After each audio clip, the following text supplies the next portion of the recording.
In 1850, the average human lifespan was 43 years.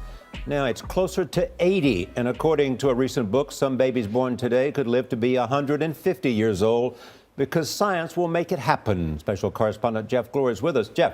Charlie, good morning. We learned that Silicon Valley is the center of this new golden age of aging, cutting-edge research, and committed billionaires with plenty of cash. So that's where we traveled. The more you look into it, the more you find. Sonia Arison admits the inspiration for her latest book came from an unlikely source. The Swan is back. Reality TV. I sort of flipped on halfway through, and there's this man and this woman on the edge of their bed crying because they were so happy that they had changed their lives, just getting new clothes and new teeth and a bit of liposuction. At that point, it kind of hit me where I'm like, wow, I wonder what else you could do with technology to change your life. 8 years of research later, she published 100 Plus, a book that reads like science fiction, but isn't. According to Arison, we're experiencing a longevity revolution, which means pretty soon, triple-digit lifespans won't be special, they'll be standard. You think it's possible some of the people born today will be living to 150? Yes, absolutely. I think my son has a good chance of living to 150, and he's 2.5 right now.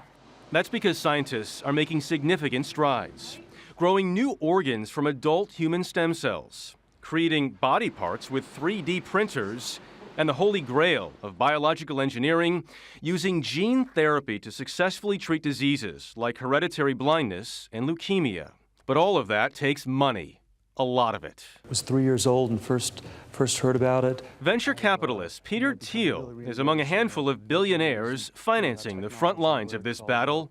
He considers death a problem that can be solved. There are all these people who say that the death is natural, that it is just part of life, and I think that nothing could be further from the truth. I think it is the opposite of life. Do you think you're closer to solving that problem? There's every reason to expect that we'll make tremendous progress on this. Progress that could lead to breakthroughs. Like when microbiologist Cynthia Kenyon discovered that by mutating one gene in a species of small worms, their lifespan could double. The hope is that we can make a drug that would replicate in humans so that it would allow humans to stay young longer as well.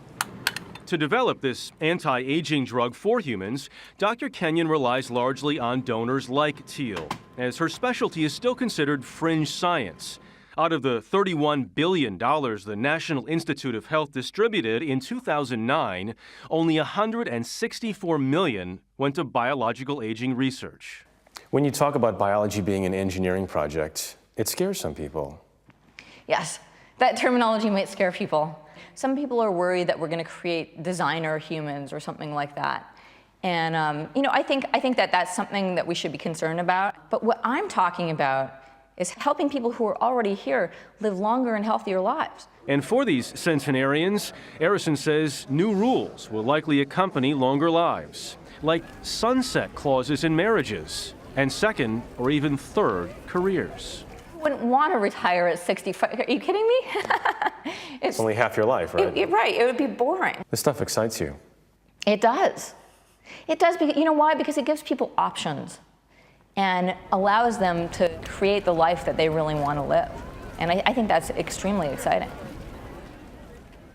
This is great stuff. Do you believe the science? I think 150 is certainly ambitious. Yes, I believe the science. I think that 150 is ambitious. But it's not only the science, but it's the societal changes potentially that take place that need to be discussed, and that is these potential sunset clauses in marriages. This is childbirth much later, potentially. In the book, she talks about a woman giving birth at 70. That happened. Overpopulation?